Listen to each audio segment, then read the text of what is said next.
State lawmakers return to work later this month. One of their first issues may be immigration. They're expected to take up a bill that would require sheriffs in North Carolina to cooperate with federal immigration officials.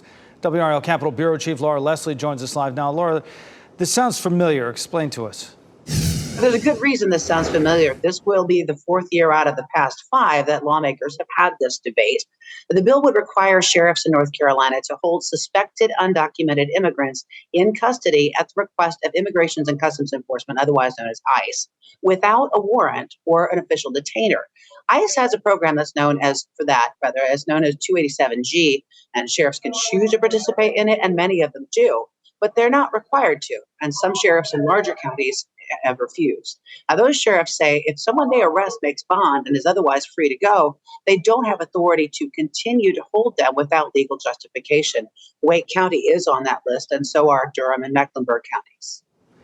Why return to this year? I mean, this is an election year, but is it important right now? You are right on the nose, right? Cooper has already vetoed this twice, in 2019 and 2022. But in those years, there were enough Democrats here at the legislature to uphold a veto. That is no longer the case. Republicans now have a supermajority and can override a veto. Now, the House passed a version of this bill last year, but the Senate did not take it up.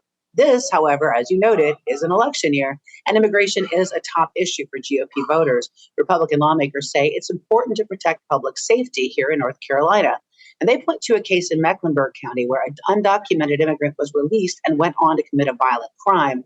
They say if he had been detained at ICE's request, that would not have happened.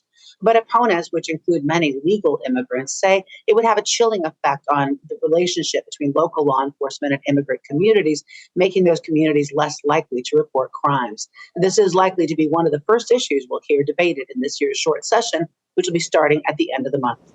No doubt. We'll see if the fourth time is any different. Try. All right, Laura Leslie, live at the state legislature for us. Thank you.